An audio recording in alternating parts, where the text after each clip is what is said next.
A graça e a paz, queridas. Amém. Pode se sentar. Glória a Deus. Nós estamos gratos ao Senhor por essa oportunidade que Ele nos dá, nos reunindo aqui em torno da sua palavra, da sua bendita palavra, para nos ensinar aquilo que está no coração dEle. Esse é o anseio do nosso coração, amém? Que Ele fale o que Ele quer falar, que Ele faça o que só Ele é capaz de fazer nos nossos corações. Romper. Quando eu recebi, né, essa incumbência de estar falando nessa conferência, cujo tema é romper, eu fui buscar no dicionário o que é romper. Segundo o dicionário da língua portuguesa, romper pode ser muitas coisas. Então, pode ser separar-se em pedaços, despedaçar-se, partir, rasgar-se, desgastar-se com o uso, interromper, suspender, fazer golpe, ferida, cortar. Olha, tudo isso pode ser romper. Passar através de, atravessar, penetrar, abrir caminho através de, fazer sulcos, sulcar, arrombar, rebentar, sair com ímpeto, jorrar, investir, atacar. Tudo isso é romper, gente. Infringir, violar, cortar relações com alguém, terminar uma relação, isso também é romper. Desligar-se de, isso também é romper. E eu gostei do último. Dar início a. Começar. Senhor, nós te bendizemos nessa noite. O Senhor é o motivo de nós estarmos aqui. Não há outro motivo. E se há outro motivo, ele deve ser destituído agora do nosso coração.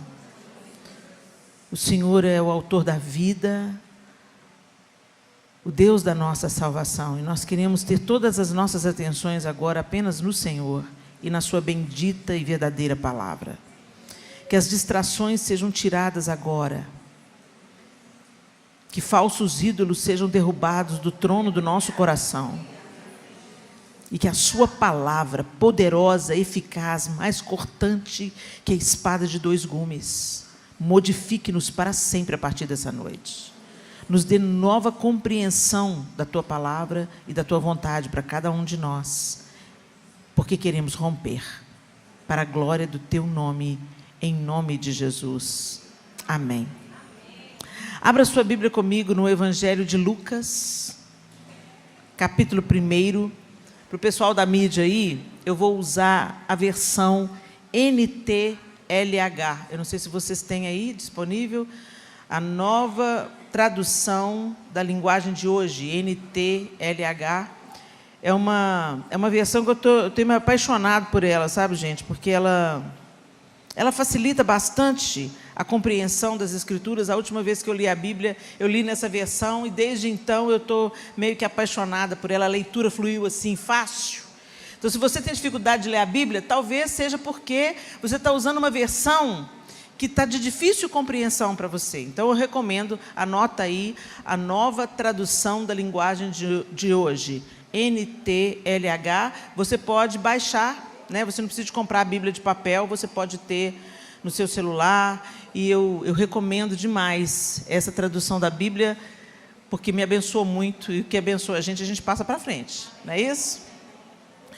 Lucas capítulo 1, e nós vamos ler a partir do verso 26.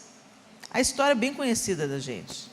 Lucas 1, 26, e na nova tradução da linguagem de hoje, a palavra do Senhor, através de Lucas, o evangelista, diz assim: quando Isabel estava no 6º mês de gravidez, Deus enviou o anjo Gabriel a uma cidade da Galileia chamada Nazaré.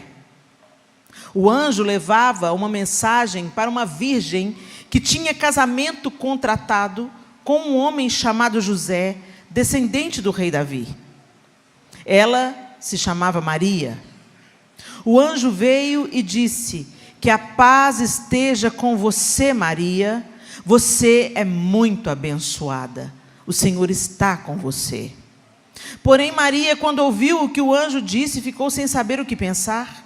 E, admirada, ficou pensando no que ele queria dizer.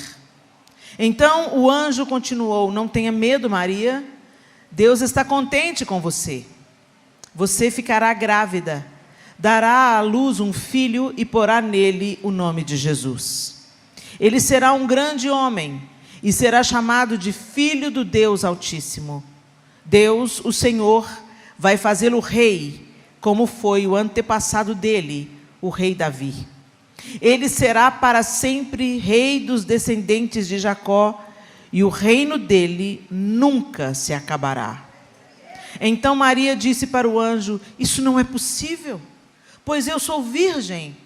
O anjo respondeu: o Espírito Santo virá sobre você, e o poder do Deus Altíssimo a envolverá com a sua sombra. Por isso o menino será chamado de Santo e Filho de Deus. Fique sabendo que a sua parenta Isabel está grávida, mesmo sendo tão idosa. Diziam que ela não podia ter filhos, no entanto agora ela já está no 6º mês de gravidez, porque para Deus nada é impossível. Maria respondeu: eu sou uma serva de Deus, que aconteça comigo o que o Senhor acabou de me dizer. E o anjo foi embora. Alguns dias depois, Maria se aprontou e foi depressa para uma cidade que ficava na região montanhosa da Judeia. Entrou na casa de Zacarias e cumprimentou Isabel. Quando Isabel ouviu a saudação de Maria, a criança se mexeu na barriga dela. Então, cheia do poder do Espírito Santo, Isabel disse bem alto: você é a mais abençoada de todas as mulheres, e a criança que você vai ter é abençoada também. Quem sou eu para que a mãe do meu Senhor venha me visitar? Quando ouvi você me cumprimentar, a criança ficou alegre e se mexeu dentro da minha barriga. Você é abençoada, pois acredita que vai acontecer o que o Senhor lhe disse. Vamos até aí. Essa passagem, ela é tão conhecida da gente, principalmente no Natal. A gente vem e se lembra desse episódio, de como o Salvador de toda a terra encarnou no ventre de uma mulher. Que coisa extraordinária isso. E isso já estava predito pelo profeta. Mateus cita isso: então a virgem conceberá e dará à luz um filho. Então, muito antes desses eventos acontecerem, as escrituras sagradas já previam a vinda do Messias. O povo de Israel esperava por essa vinda do Messias. Mas o povo de Israel esperava pela vinda de um Messias no molde do rei Davi. O Messias queria elevar o status político de Israel, que ia tornar Israel uma nação destacada, ia libertar Israel do poderio de Roma e elevar o status novamente de Israel como era nos dias do rei Davi e depois do rei Salomão. Era um poder político que a igreja que Israel estava esperando, que o povo judeu estava esperando. E muitas vezes nós hoje estamos colocando a nossa esperança no poder político. O Messias continua sendo um só. E a nossa esperança precisa se voltar para Ele. Embora hajam homens sobre a terra que lutam pela justiça, os seres humanos são imperfeitos, mas Jesus é todo poderoso. E às vezes os outros ídolos do nosso coração precisam ser destituídos, mesmo que sejam bons ídolos. Eles precisam cair, para que a igreja saiba que há um só Deus, um só Senhor, e que todas as nossas esperanças e expectativas estejam somente nele. Nós estamos vivendo dias difíceis, e as pessoas estão se desesperando. Por quê? A Bíblia falou que os últimos dias seriam trabalhosos, que a maldade tomaria conta de tudo, que o que é certo ficaria errado e o que é errado ficaria certo? Não há surpresa nenhuma. Quando houve o resultado das eleições, muita gente veio desesperada. Como é que vai ser? Vai ser do jeito que Deus quiser que seja. E eu coloquei no meu Instagram assim, olha, no trono não há alternância de poder, Jesus segue reinando.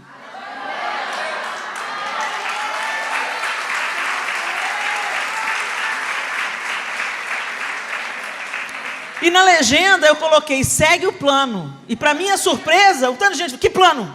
Que plano? Que plano, pelo amor de Deus? Vai ler a Bíblia, gente. Vai ler a Bíblia, segue o plano, segue o plano.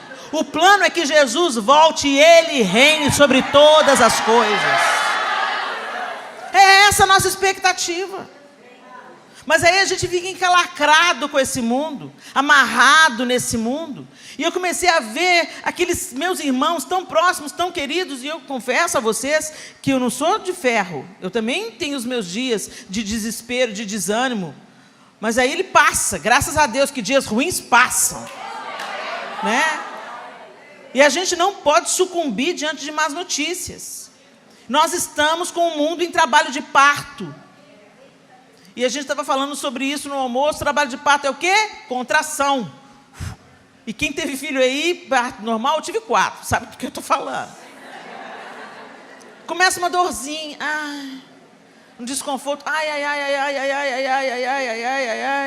Daqui a pouco melhora. Você fica ótima. Nem parece que você está parindo uma criança. Aí você fica 20 minutos bom, daqui a pouco 10, 5, 3. Aí você quer catar o primeiro e matar. A coisa vai ficando estreita.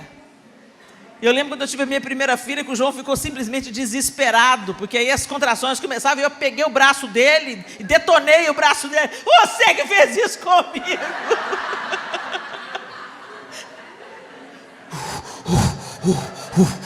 E não tinha anestesia, ainda não, ainda é cedo para anestesia, não era cesariana.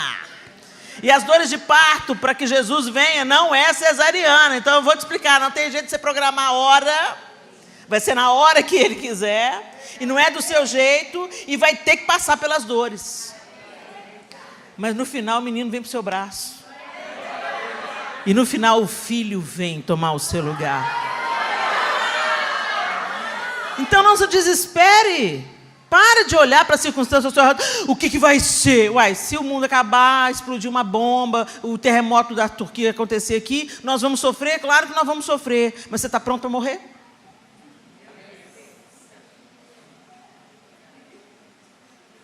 Você está pronto para morrer? Se você precisar morrer hoje, você está pronto? Esteja. Porque a vinda do Senhor será como um ladrão. E se Ele não vier, a gente vai. Um ou outro. E esse horário, tanto a hora dele vir, quanto a hora da gente ir, não está previsto, não é cesariano. A gente precisa de estar pronto. Então nós precisamos de romper com um padrão de pensamento apegado às coisas deste século. E o que tem Maria a ver com isso, Helena? Maria tem tudo a ver com isso. Gente, segundo os historiadores, Maria tinha entre 14 e 16 anos, quando recebeu a visita do anjo. Ela era uma adolescente. E ela estava prometida em casamento. Havia um contrato de casamento. Então, como que acontecia naquele contexto do judaísmo, naquela época, né?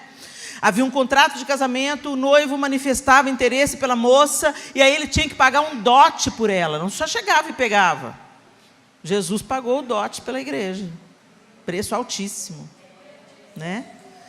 E ele estava pagando dote, segundo alguns historiadores e estudiosos da palavra de Deus, alguns teólogos, ele teria talvez já pago 1/3. Não sei de onde que eles tiraram essa informação, mas foram dos meus estudos o que chegou até mim. 1/3 do dote já havia sido pago, provavelmente. E ele estava esperando o tempo de se concluir, eu não sei se o pagamento do dote, ou talvez uma outra idade de Maria. O fato é que eles estavam noivos, iriam se casar, estava tudo pronto. E desfazer esse compromisso era divórcio. Já era divórcio. porque havia se estabelecido um contrato. Então, era como se Maria já fosse casada, sem haver consumado o casamento. Ela já estava prometida, destinada, noiva, comprometida com José, quando ela se achou grávida pelo Espírito Santo.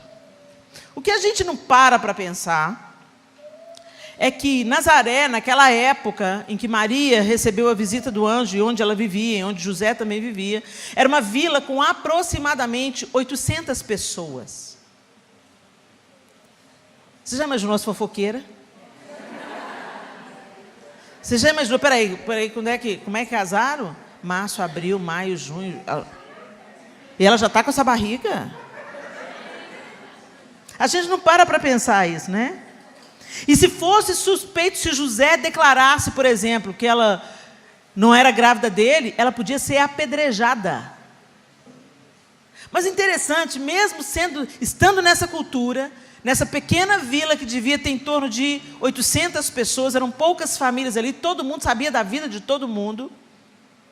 Mesmo com isso tudo, Maria não começou a fazer uma lista de perguntas para o anjo. Mas peraí, aí isso me colocou numa situação complicada, Senhor.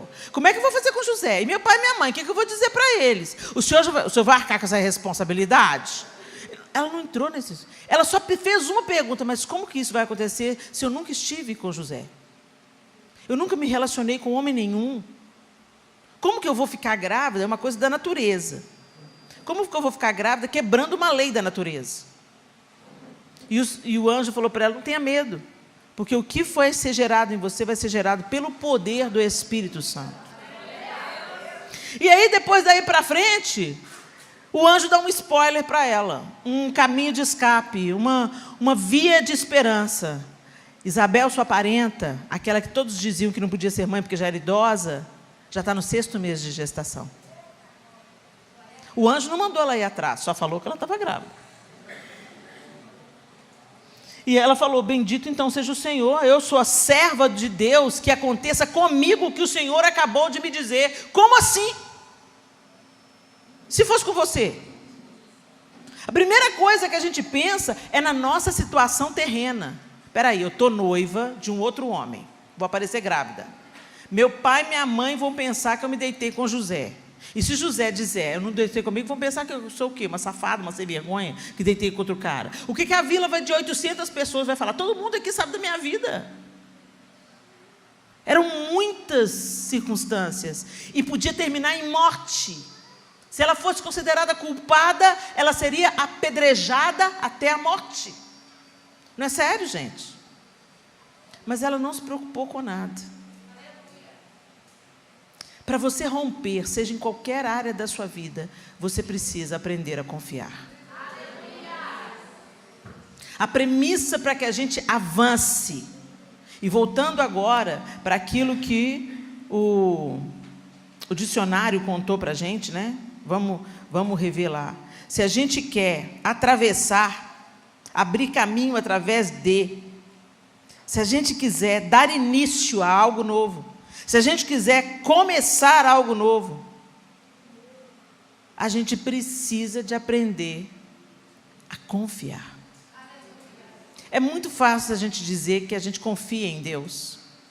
Mas essas situações recentes que a gente tem vivido, têm revelado como a igreja está imatura, confiada em estruturas humanas, apegada aos prazeres terrenos, esperançada na conta no banco, na segurança financeira, na segurança do emprego, na segurança das relações humanas.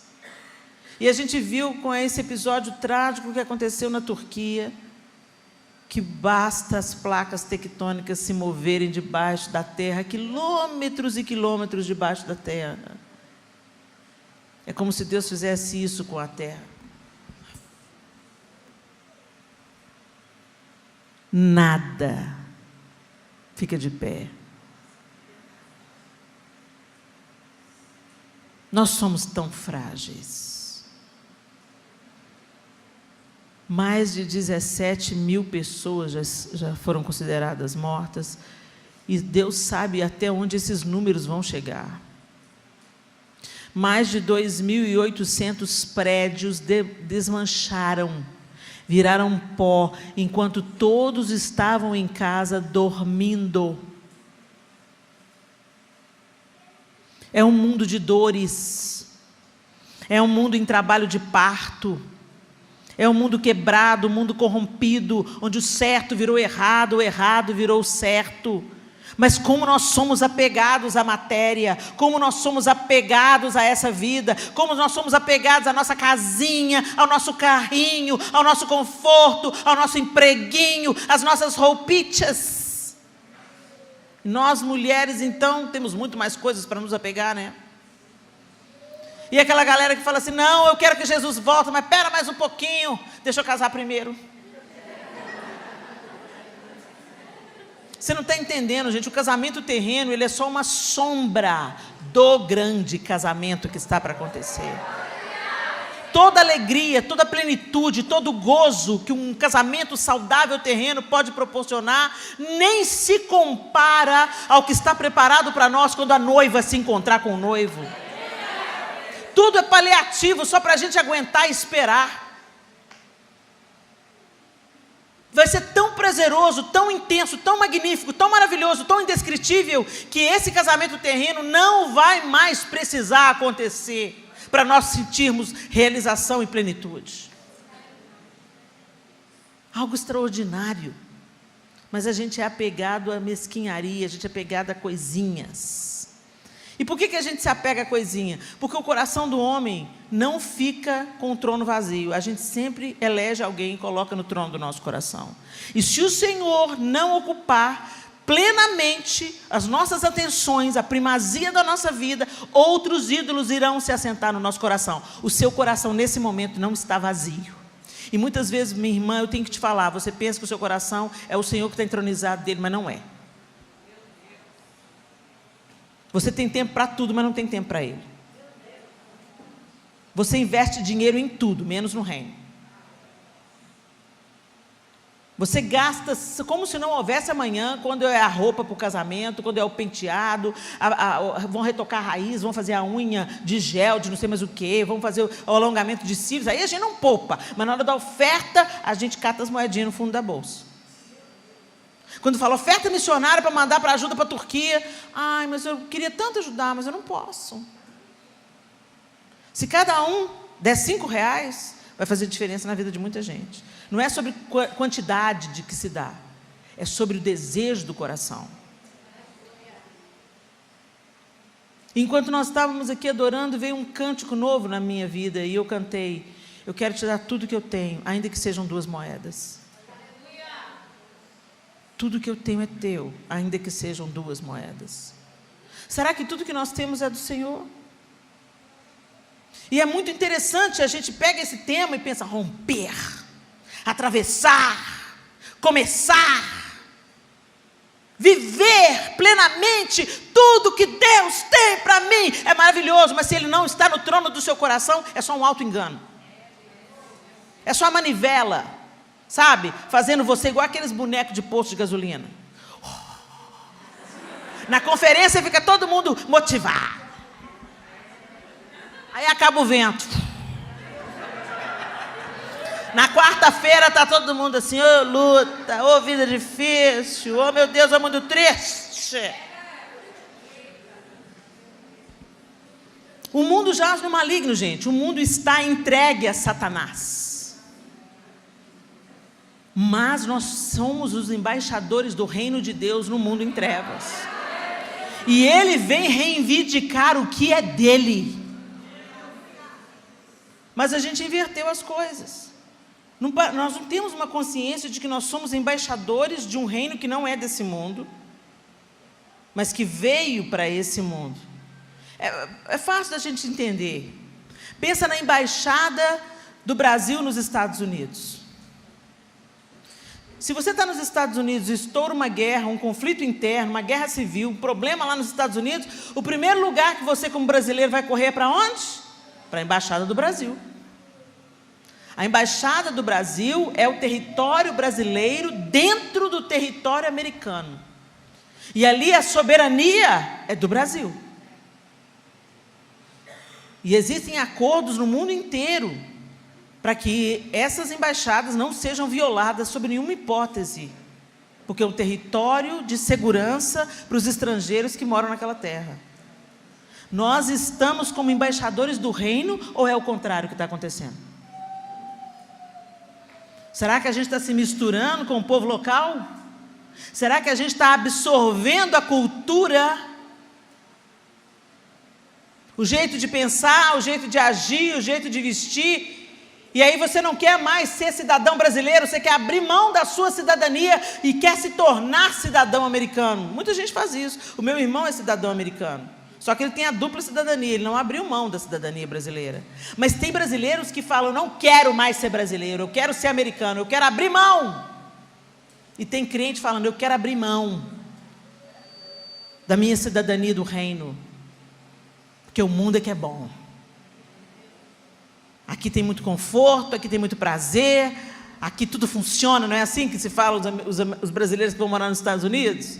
Aqui tudo funciona, aqui é tudo muito limpo, muito organizado, e é mesmo, gente, é um país maravilhoso. Mas eu sou do Brasil, eu amo o Brasil, a minha língua é o português, a minha mãe e meu pai são brasileiros, e apesar da nossa nação ter as suas fragilidades e tristezas, as outras nações também têm. Eu estou só fazendo um paralelo para você entender que muitas vezes nós negociamos a nossa cidadania celeste pelas migalhas, ou uma aparência de virtude desse mundo que a gente vive nele. Embora o Senhor tenha criado esse mundo e todas as coisas boas que existem nesse mundo foram criadas pelas mãos de Deus, ou seja, quando você olha para a natureza, você vê a assinatura de Deus em tudo. A gente não contempla a natureza, a gente não contempla Deus através da sua obra criada, a gente se apega à ninharia. A gente gosta de poder, de dinheiro, de título, de fama, de seguidor no Instagram, é disso que a gente gosta. Como romper com uma mentalidade de quem se preocupa com as coisas terrenas? Maria não se preocupava. Ela não estava preocupada se ela ia morrer, se ela ia ser apedrejada, ela não se preocupou com o que José ia falar, ela não se preocupou com o que as 800 pessoas da vila de Nazaré iriam dizer sobre a sua reputação, ela não se preocupou. A única pergunta que ela fez é como que isso vai se dar se eu sou virgem? Aí ele respondeu, o Espírito Santo virá sobre você, a sombra do Altíssimo vai te possuir e você vai engravidar de uma maneira sobrenatural, que se faça em mim a sua vontade. Aí o anjo falou, sua parente Isabel está grávida. O que ela fez? Foi para a casa de Isabel. Por que ela foi para a casa de Isabel? Porque na casa de Isabel, ela receberia a confirmação. Vamos ver se eu não tive uma visão, um sonho, uma alucinação. E ela foi embora para a casa de Isabel. E quando ela chega, no cumprimento de Isabel, Maria já entendeu que o que ela teve não foi uma alucinação. Porque na boca de Isabel, o Senhor falou com ela. Quem sou eu para que a mãe do meu Senhor, Isabel já reconheceu que aquele bebezinho que nem aparecia na barriga de Maria ainda, era o Senhor dela, era o Senhor do universo. E eu fico imaginando quanto gozo e alegria trouxe também a Isabel, que estava ali isolada na sua gestação. Quando você vai estudar a história de Isabel, você vê que ela recebe a promessa, Zacarias recebe a promessa, não crê, né? E aí por isso ele fica mudo, e aí Isabel concebe e ela fica escondida em casa. Eu fico imaginando, né? Por que será que Isabel ficou escondida em casa? Medo de crítica? Vergonha, porque ela já era idosa, e uma barriga ia denunciar, né, a intimidade dela com o marido, já na fase avançada da vida. Vergonha, medo de perder aquela gestação, medo de estar ficando louca, porque Zacarias não contou para Isabel o que estava acontecendo, ele estava sem voz. Ela sabia que algo sobrenatural tinha acontecido com ela. E o lindo é que Deus reúne as pessoas para que a gente rompa. Anota outra aí. O primeiro passo é, para você romper, você precisa confiar plenamente. O segundo passo, para você romper, você precisa de alguém rompendo junto com você. Ninguém rompe nada sozinho. Nós não vivemos isolados uns dos outros. Essa história, eu vou ser crente dentro de casa, porque na igreja está muito difícil. É para ser difícil mesmo. Se fosse para a gente ser crente sozinho, para que Deus ia ter criado a igreja? Para dar confusão, BO, fofoca?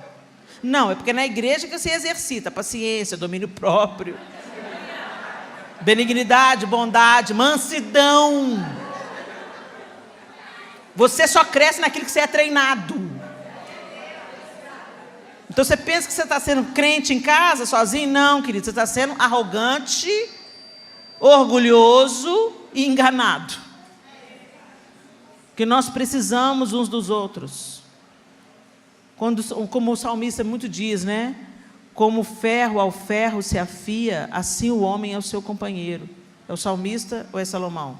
Não sei, gente, minha cabeça está meio bugada com os endereços.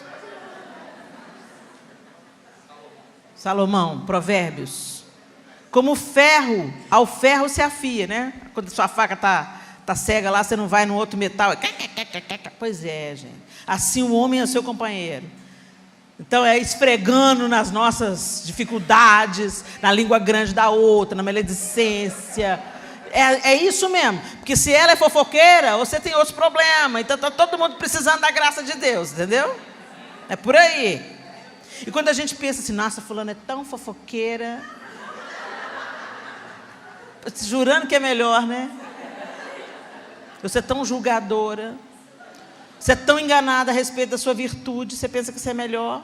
Só de você achar que você é melhor do que alguém, isso é vaidade. Às vezes a gente fica muito preocupado, né? Eu não vou arrumar não, porque isso é vaidade. Vaidade é quando você se sente muito boa porque não arruma. Você se sente mais santa do que a outra, porque o meu cabelo eu não corto, eu véu. Eu só uso saia. Não uso maquiagem, minha pele é virgem.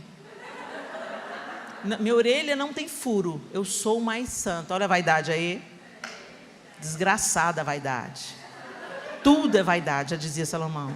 A gente esbarra na bicha toda hora na vida. A gente gosta de glamour, de glitter, de luz, de parede preta.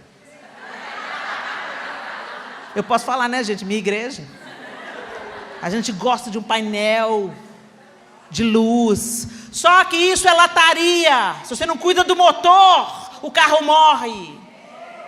Pode estar tudo polido por fora e podre por dentro. Jesus denunciou esse estado quando ele falou para os fariseus: vocês são sepulcros caiados. Vocês estão branquinho por fora, mas por dentro tem um corpo em decomposição.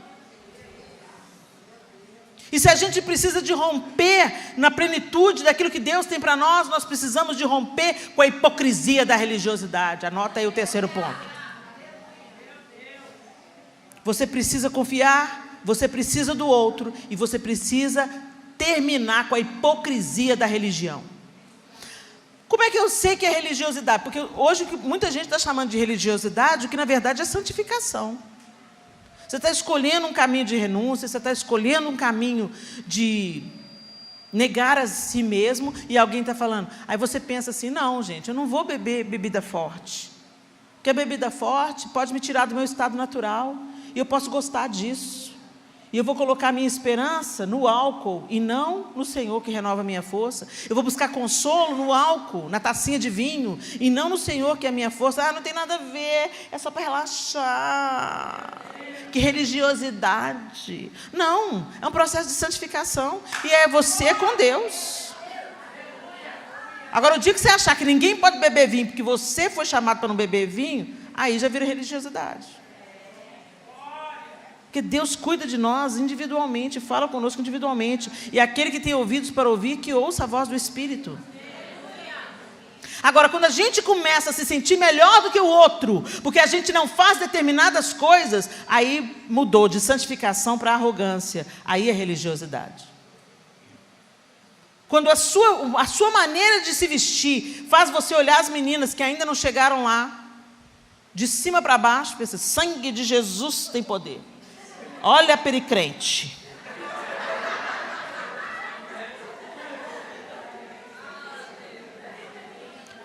Gente, a gente constata coisas. Tem coisas que são preto no branco. Tem coisas que são claro como a água. Se entra uma menina aqui com uma roupa toda sensual, não é julgamento falar que ela está vestida de uma forma sensual, é fato. Mas quando você se acha superior, porque você não está vestindo uma roupa sensual e ela está usando, isso é arrogância, isso é religiosidade hipócrita, isso é uma falsa sensação de espiritualidade fake. A espiritualidade de Cristo te enche de compaixão. Quando você vê uma menina seminua, você fala: oh Espírito Santo, que carências e que faltas tem essa menina, que ela está buscando aprovação nos olhos masculinos com a pouca roupa. Tem misericórdia, Espírito Santo, sela essa menina com a tua proteção, livra ela dos olhos da maldade. Dê a ela, Senhor, o senso de aprovação, que ela não precise buscar aprovação nos olhos desejosos de um homem. Você se compadece quando a gente olha para o outro e fala: sangue de Jesus tem poder. Voltando ao vinho, bebendo taça de vinho, ainda postando na rede social. Que escândalo. Fica caladinho para Jesus te dar vitória, minha linda. Seu telhado é de vidro. Você tem filho? Fica caladinha 2 vezes. Tem genro, nora? Fica caladinha para Jesus te dar vitória, porque tem algumas dores que chegam na nossa casa para nos quebrar.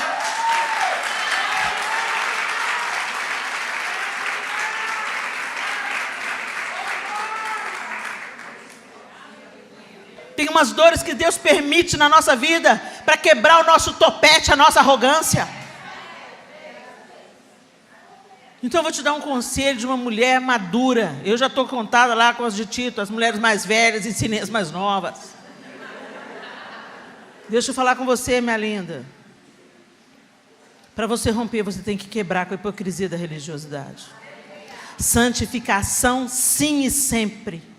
Uma crescente estrada de santificação, onde você vai aprendendo a abrir mão de algumas coisas que não edificam.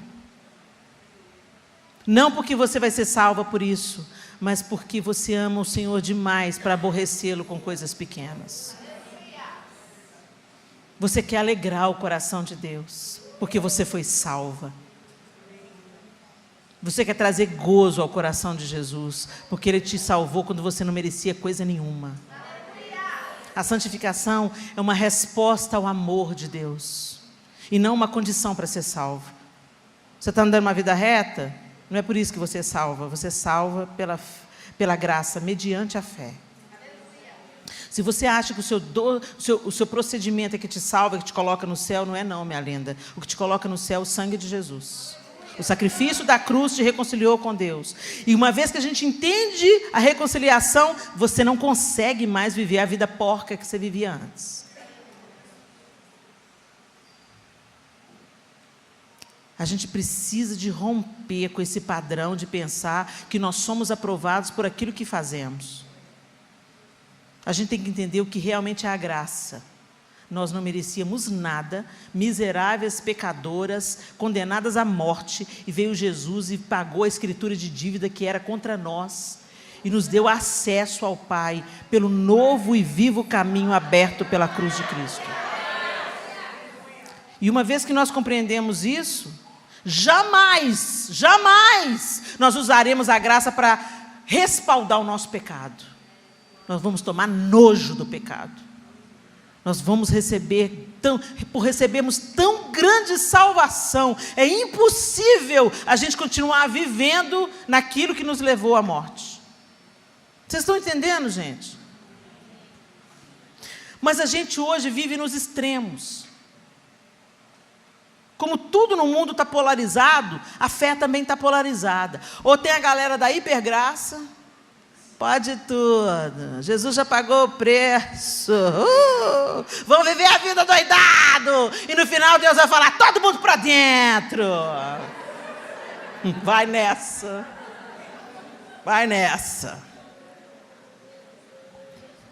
ou então a gente coloca uma Bíblia de todo o tamanho debaixo do braço, desce a saia, corta o cabelo, para de rapar o sovaco e fala: esse vai para o inferno. Aquela ali, piricrente. Aquele ali, fofoqueiro. Esse pastor, não sei não foi ungido com o óleo do chifre do cabrito. E aí vai. O outro está postando vinho na rede social. Sai da rede social. Vai ler a Bíblia. Está se incomodando com a vida alheia? Vai ler a Bíblia.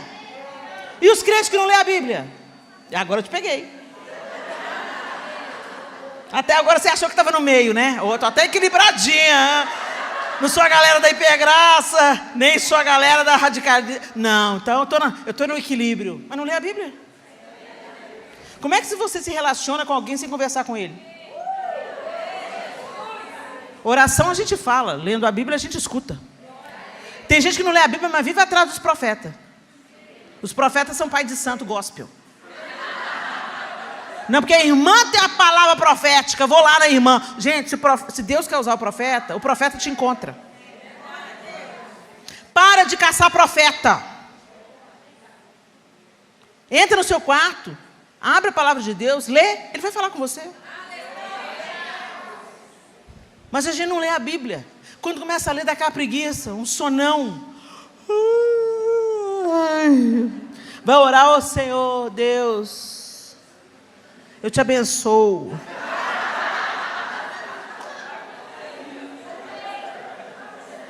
Ô Senhor.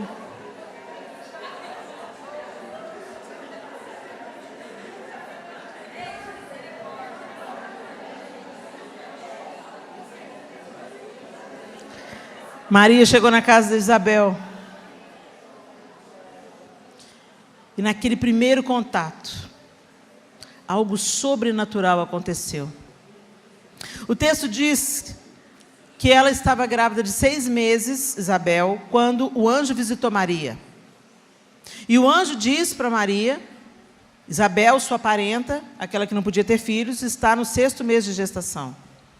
O texto diz para a gente que logo depois que o anjo a deixou, nos próximos dias ali, ela se organizou e foi para a Judéia.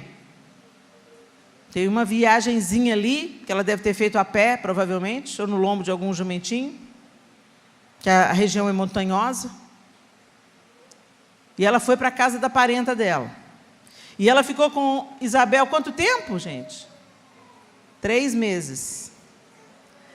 Então é fácil a gente concluir que os dias de Isabel se completaram. E Maria estava lá quando João Batista nasceu. Agora, olha que interessante, eu dava tudo, gente, eu dava tudo para saber o que rolou nesses 3 meses. A Bíblia foi redigida por homens, porque se fosse uma mulher escrevendo, né? Homem é aquele assim, o objetivo na sua descrição, né? Eles vão aos fatos, nós vamos aos detalhes. Aí naqueles 3, aí não ia caber em todos os livros do mundo, né? Por isso que Deus mandou os homens escrever a Bíblia, porque precisava de ser um relato documental e não um romance, né? Mulher ia escrever cheia de detalhes, cheia de firula com cada frase, mas que eu confesso que eu fico curiosa de saber esse detalhe, mas olha, pensa comigo, uma era muito mais velha e estava grávida fora do tempo, uma era muito mais jovem e estava grávida antes do tempo. Mais uma vez eu volto a dizer, por isso a gente não rompe sozinho. Sempre vai ter alguém na nossa vida para nos ajudar a romper. Mas quem não se submete, não rompe.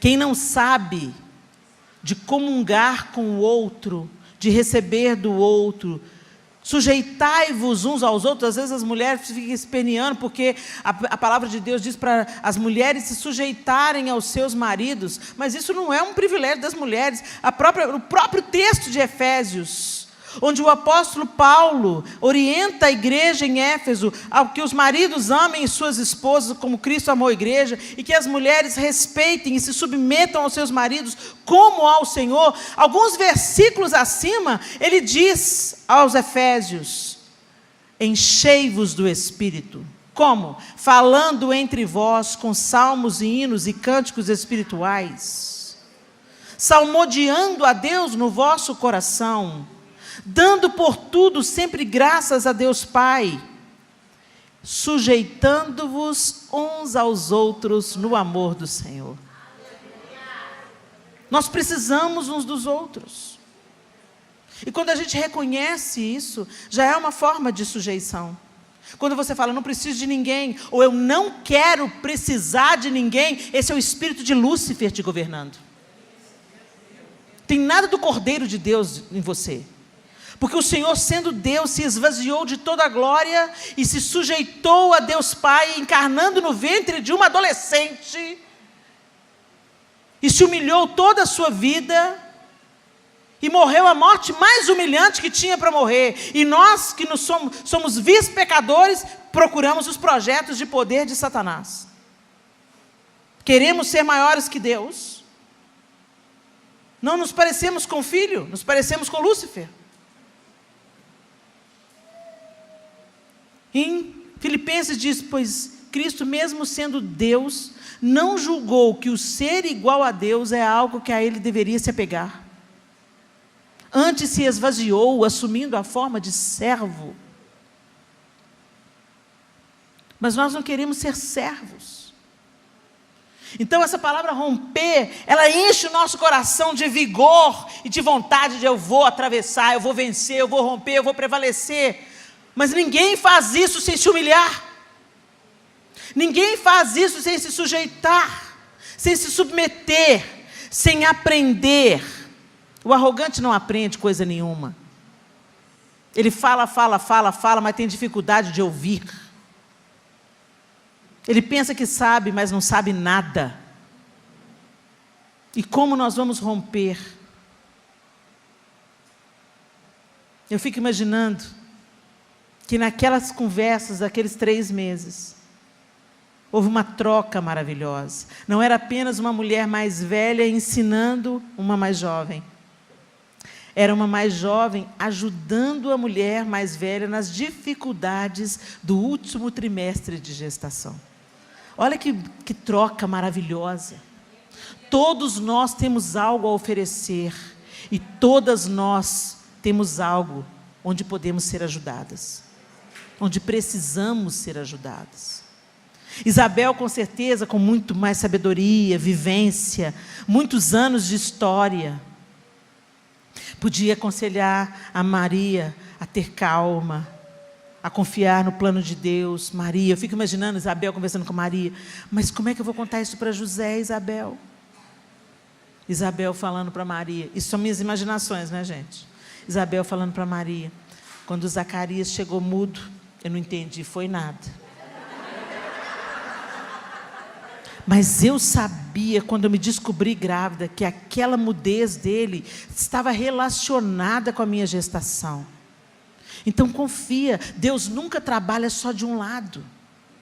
Enquanto Deus está trabalhando com você aqui, Maria, Deus está trabalhando com José lá, quando ele receber essa notícia. Deus vai mover o coração dele, talvez aquietando o coração de Maria, encorajando Maria, empoderando Maria. Tenha coragem, Maria, o Senhor é contigo. O que o anjo falou com você? Você lembra do que o anjo falou com você? E por outro lado, Isabel mais idosa, a água tirava no poço, não tinha pia dentro de casa. Todo o recurso que a gente tem hoje, eles não tinha geladeira, tinha água encanada. Era tudo mais difícil. Aí eu fico imaginando o vigor de Maria, o prazer de Maria. Não, Isabel, deixa que eu lavo essa roupa. Não, Isabel, por favor, Isabel, não se esforce. Deixa que eu cozinhe para você. Não, Isabel, está na hora de você descansar um pouquinho. Põe as perninhas para cima. Talvez Maria estava lá na hora que João Batista rompeu e veio para a terra. Talvez auxiliando ali as parteiras. Nós precisamos uns dos outros.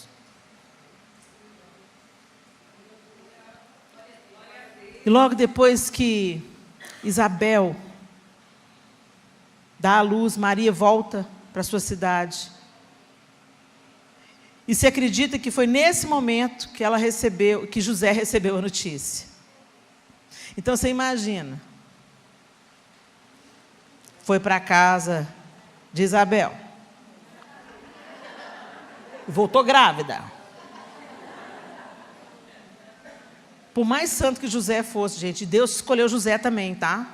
Inclusive, ele era da linhagem de Davi. Então, Deus escolheu não só Maria, Deus escolheu José. Por que eu sei que Deus escolheu José? Porque quando José descobre que ela estava grávida, que o filho não era dele, obviamente, porque ele nunca tinha se deitado com ela, ele planejou deixar Maria secretamente. Significa o quê? Que a culpa ia ficar para ele. Ele ia deixar Maria, porque ele não tinha condição de assumir o filho de outro homem, mas a conta ia ficar para ele. Foi ele que tomou posse da herança antes do tempo. Ele seria considerado um homem sem caráter. Ele tomaria a culpa para ele. Ele ia deixá-la sem expor que ela adulterou. Isso mostra que ele era um homem que amava muito. E que estava protegendo mais a Maria do que a reputação dele. O homem com o coração certo para o propósito de Deus. Então, quando Deus quer que a gente rompa, Ele sempre vai mandar alguém para facilitar o processo. Mas o lindo dessa história é que o Senhor fala com José. Não tenha medo de receber Maria como sua esposa. Lá em Mateus ele diz, porque o que nela foi gerado foi pelo poder do Espírito Santo. Ela conceberá e dará à luz um filho, e ela chamará ele de Jesus. Deus fala para José o nome que ele deveria ter, porque ele livrará o povo dos pecados deles. José também precisou de romper. E quando você viu o processo de rompimento de José, foi o autoesvaziamento. Nem sempre o romper, ele vem, né? E aí a gente volta, para encerrar essa noite, a gente volta no conceito do dicionário. Se a gente fosse colocar, né, para José, um desses conceitos aqui, talvez fosse abrir caminho através de.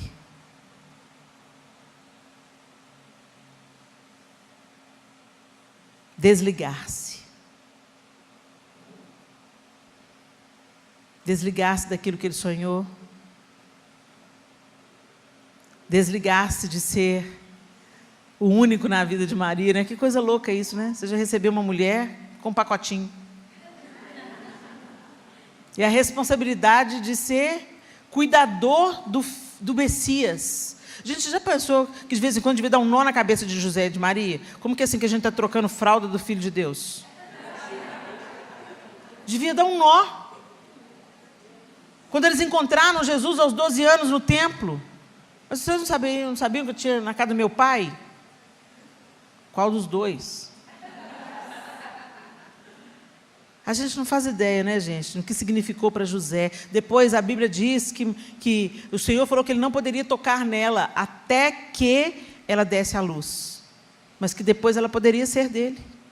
Jesus teve irmãos e irmãs. A Bíblia diz isso, os evangelhos dizem isso, deixam isso claro. Inclusive, um dos irmãos de Jesus, Tiago, foi um dos líderes da igreja em Jerusalém, depois que o Senhor foi assunto ao céu. Então, depois José pôde ter Maria para ele. E ela não é menos santa por causa disso, gente. Porque bendito é o leito sem mácula, bendito é o casamento diante de Deus. Mas mesmo assim, José tendo Maria e podendo ter outros filhos, eles tinham um filho especial em casa.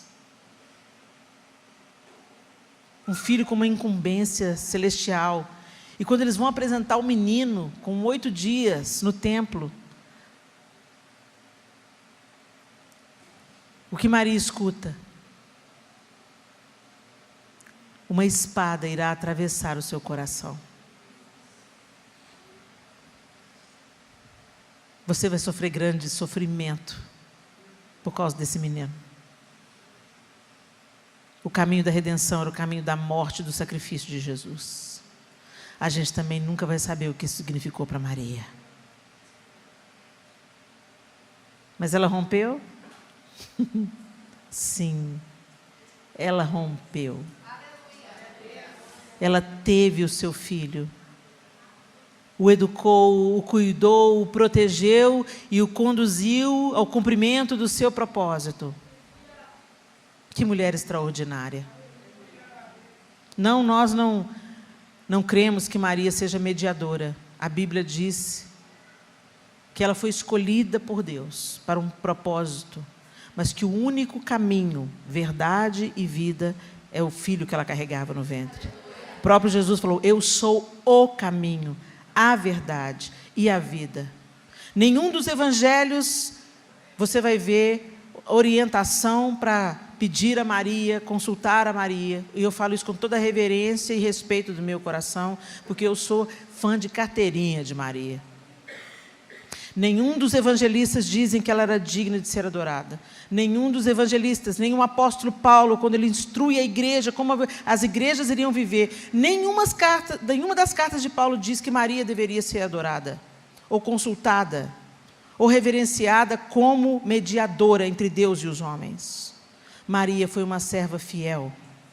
E ela diz isso com todas as letras, quando ela proclama o seu cântico. E é com esse cântico de Maria, uma mulher que rompeu, e que nos ajuda a romper também, que nos ajuda a saber que nós podemos romper. Se ela rompeu com tantos preconceitos da sua época, tantos tabus, tantas dificuldades, e Deus a levou à plenitude do propósito mais elevado, a mulher mais especial da Bíblia, Maria. Não foi a juíza Débora, não foi a rainha Esther, não foi a prostituta Raabe, não foi mulheres mais poderosas e influentes. A mulher mais poderosa da Bíblia foi mãe.